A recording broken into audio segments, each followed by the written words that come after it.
Hello दोस्तों, स्वागत है आपका आज की इस नई वीडियो में। आप देख रहे हैं आपका अपना यूट्यूब चैनल बोर्ड प्रिपरेशन 2.0। तो दोस्तों आज की इस वीडियो में हम बात करने वाले हैं क्लास 12 के केमिस्ट्री के चैप्टर नंबर 8 डी एवं एफ ब्लॉक के तत्व के ऑब्जेक्टिव टाइप क्वेश्चंस के आंसर। तो चलिए इस वीडियो में आगे बढ़ने से पहले अगर आप इस चैनल पर पहली बार आए हैं तो चैनल को सब्सक्राइब करके बेल आइकन को जरूर प्रेस करें ताकि जब भी मैं कोई नेक्स्ट वीडियो अपलोड करता हूँ उसकी नोटिफिकेशन आपको सबसे पहले मिले। तो चलिए दोस्तों आज की इस वीडियो को स्टार्ट करते हैं। तो फ्रेंड्स यहाँ पर हम क्लास 12 के केमिस्ट्री के चैप्टर नंबर 8 डी एवं एफ ब्लॉक के तत्व इसके वस्तुनिष्ठ प्रश्न सॉल्व करने वाले हैं। तो चलिए पहला प्रश्न देख लेते हैं। तो पहला प्रश्न जो दिया है यहाँ से आपके बहुविकल्पीय प्रश्न मतलब एमसीक्यू यहाँ से स्टार्ट हो जाते हैं आपके। तो पहला क्वेश्चन है, एक्टिनाइड श्रेणी में 14 तत्व हैं, निम्न तत्वों में से कौन सा इस श्रेणी का तत्व नहीं है? तो यहाँ पर इसका आंसर आ जाएगा थूलियम। जो थर्ड वाला ऑप्शन है ये इसका करेक्ट आंसर हो जाएगा। इसके बाद चलिए हम बढ़ते हैं अगले प्रश्न की तरफ। तो अगला प्रश्न है प्रश्न नंबर 2, संक्रमण धातु अधिकतर होती है। तो इसका यहाँ पर आंसर आ जाएगा प्रतिचुंबकीय एवं अनुचुंबकीय दोनों। जो फोर्थ ऑप्शन है ये इसका करेक्ट आंसर हो जाएगा। इसके बाद चलिए दोस्तों हम बढ़ते हैं अगले प्रश्न की तरफ। तो अगला प्रश्न है प्रश्न नंबर 3, निम्नलिखित में से सर्वाधिक परिवर्ती संयोजकता दर्शाता है। तो यहाँ पर इसका आंसर आ जाएगा फर्स्ट वाला क्रोमियम। तो चलिए दोस्तों हम बढ़ते हैं अगले प्रश्न की तरफ। तो अगला प्रश्न आपका है प्रश्न नंबर 4, संक्रमण तत्वों के रंगीन होने का कारण है। तो यहाँ पर इसका आंसर आ जाएगा डी कक्षक में अयुग्मित इलेक्ट्रॉन। जो थर्ड वाला ऑप्शन है ये इसका करेक्ट आंसर हो जाएगा। इसके बाद चलिए दोस्तों हम बढ़ते हैं अगले प्रश्न की तरफ। तो अगला प्रश्न आपका कुछ इस प्रकार से है, प्रश्न नंबर 5, निम्नलिखित में से कौन सा संक्रमण तत्वों का लाक्षणिक गुण है? फर्स्ट है परिवर्ती ऑक्सीकरण अवस्था, सेकंड है संकुल निर्माण, थर्ड है रंगीन आयनों का निर्माण और फोर्थ है उपर्युक्त सभी। तो यहाँ पर इसके आंसर में आपको लिखना है उपर्युक्त सभी। इसके बाद चलिए दोस्तों हम बढ़ते हैं अगले प्रश्न की तरफ। तो अगला प्रश्न कुछ इस प्रकार से है, मानव रक्त कोशिकाओं में उपस्थित तत्व है। तो यहाँ पर आपको दिए हैं सोडियम, मैग्नीशियम, आयरन या फिर कोबाल्ट। तो इसका आंसर यहाँ पर आ जाएगा आयरन।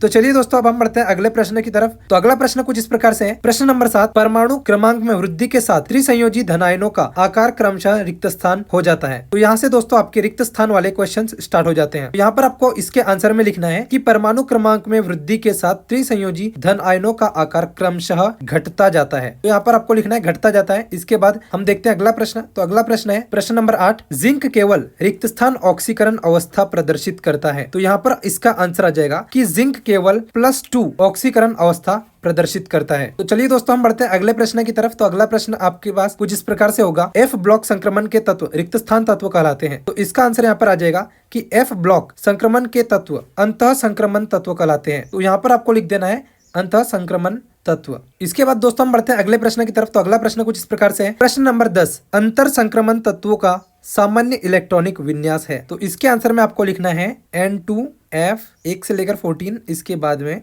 N1D 1 से लेकर 2 तक और इसके बाद NS2। ये इसका आंसर आ जाएगा। तो चलिए दोस्तों हम बढ़ते हैं अगले प्रश्न की तरफ। तो अगला प्रश्न आपके पास कुछ इस प्रकार से होगा, संक्रमण धातुएं रिक्त स्थान ऑक्सीकरण अवस्था प्रदर्शित करती है। तो इसका आंसर आ जाएगा कि संक्रमण धातुएं परिवर्ती ऑक्सीकरण अवस्था प्रदर्शित करती है। तो इसके रिक्त स्थान में आपको परिवर्ती लिख देना है। तो चलिए अब हम बढ़ते हैं अगले प्रश्न की तरफ। तो दोस्तों अगला प्रश्न कुछ इस प्रकार से है, प्रश्न नंबर 12, संक्रमण तत्व X का +3 ऑक्सीकरण अवस्था में इलेक्ट्रॉनिक विन्यास ऑर्गन 3D5 है। इसका परमाणु क्रमांक है 25, 26, 27 या 28। तो इसके आंसर में आपको लिख देना है 26। इसके बाद दोस्तों हम बढ़ते हैं अगले प्रश्न की तरफ। तो अगला प्रश्न कुछ इस प्रकार से है, प्रश्न नंबर 13, जल में रंगहीन है। तो यहाँ पर आपको 4 ऑप्शन मिलते हैं जिसमें से एक ऑप्शन पता नहीं कहाँ गया है। तो चलिए हम देखते हैं 3 ऑप्शन जो है। तो इसका आंसर आ जाएगा फोर्थ वाला जो कि है स्कैंडियम +3 आयन। तो चलिए दोस्तों अब हम बढ़ते हैं अगले प्रश्न की तरफ। तो अगला प्रश्न आपके पास कुछ इस प्रकार से होगा, क्वेश्चन नंबर 14, आयरन +2 आयन के अयुग्मित इलेक्ट्रॉन की संख्या है। तो यहाँ पर दोस्तों आपको अयुग्मित इलेक्ट्रॉनों की संख्या बताना है। यहाँ पर ऑप्शन मिलते हैं 0, 4, 6 या फिर 3। तो यहाँ इसका आंसर आ जाएगा 4। तो चलिए फ्रेंड्स अब हम बढ़ते हैं अगले प्रश्न की तरफ। अगला प्रश्न कुछ इस प्रकार से है, क्वेश्चन नंबर 15, क्रोमियम का बाह्य इलेक्ट्रॉनिक विन्यास है। तो यहाँ पर आपके 3 ऑप्शन बचते हैं दोस्तों। तो यहाँ पर 3 ऑप्शन में से इसका आंसर आ जाएगा 4s1 3d5। जो फर्स्ट ऑप्शन है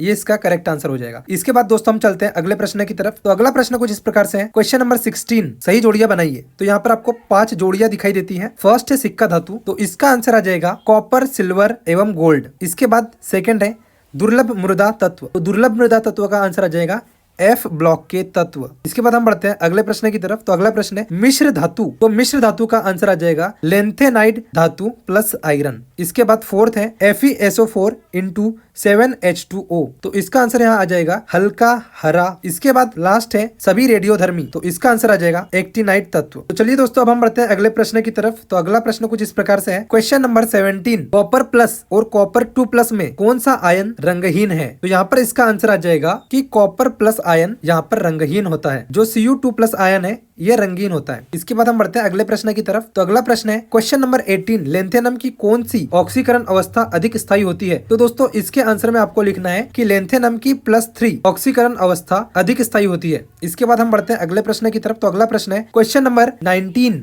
Fe+3 में अयुग्मित इलेक्ट्रॉनों की अधिकतम संख्या होती है? तो इसके आंसर में आपको लिख देना है 5। इसके बाद दोस्तों हम बढ़ते हैं अगले प्रश्न की तरफ। तो अगला प्रश्न है प्रश्न नंबर 20, डी ब्लॉक के तत्व में जिंक परिवर्तित संयोजकता प्रदर्शित नहीं करता, क्यों? तो दोस्तों यहाँ पर इसके आंसर में आपको लिख देना है कि डी ब्लॉक के तत्वों में जिंक परिवर्तित संयोजकता प्रदर्शित नहीं करता क्योंकि डी कक्षक पूर्ण होने के कारण। तो चलिए अब हम अगले प्रश्न की तरफ बढ़ते हैं। तो अगला प्रश्न कुछ इस प्रकार से है। प्रश्न नंबर 21, HgCl2 तथा पोटेशियम आयोडाइड का क्षारीय विलयन क्या कहलाता है? तो दोस्तों यहाँ पर आपको इसके आंसर में लिख देना है नेसलर अभिकर्मक। इसके बाद अगला प्रश्न है क्वेश्चन नंबर 22, अंतिम इलेक्ट्रॉन 4f उपकोष में प्रवेश करने वाला तत्व लेंथेनाइड होता है। तो यहाँ से दोस्तों आपके सत्य असत्य वाले प्रश्न स्टार्ट हो जाते हैं। तो आपको इसके आंसर में लिखना है कि ये जो वाक्य है ये सत्य होगा। इसके बाद अगले प्रश्न की तरफ बढ़ते हैं। तो अगला प्रश्न है प्रश्न नंबर 23, पी ब्लॉक के तत्व संक्रमण तत्व कहलाते हैं। तो इसके आंसर में आपको लिखना है कि ये जो वाक्य है ये पूरी तरीके से असत्य हो जाएगा। इसके बाद अगला प्रश्न है प्रश्न नंबर 24, KMnO4 में Mn संक्रमण तत्व है। तो इसके आंसर में आपको लिखना है सत्य। इसके बाद दोस्तों हम बढ़ते हैं अगले प्रश्न की तरफ। तो अगला प्रश्न है K2Cr2O7 एक ऑक्सीकारक पदार्थ है। तो इसके आंसर में भी आपको लिखना है कि ये वाक्य पूर्णतः सत्य हो जाएगा। इसके बाद अगला प्रश्न है कॉपर का इलेक्ट्रॉनिक विन्यास 3d9 और ds2 है। तो दोस्तों यहाँ पर आपको 3d9 और 4s2 लिखा है, लेकिन वहाँ पर मिस्टेक से ds2 लिखा है। तो यहाँ पर आपको लिख देना है 3d9 4s2। तो दोस्तों यहाँ पर इसके आंसर में आपको लगाना है कि ये जो वाक्य है ये पूरी तरीके से यहाँ पर गलत हो जाएगा। तो दोस्तों यहाँ पर आज के इस वीडियो में हमने क्लास 12 के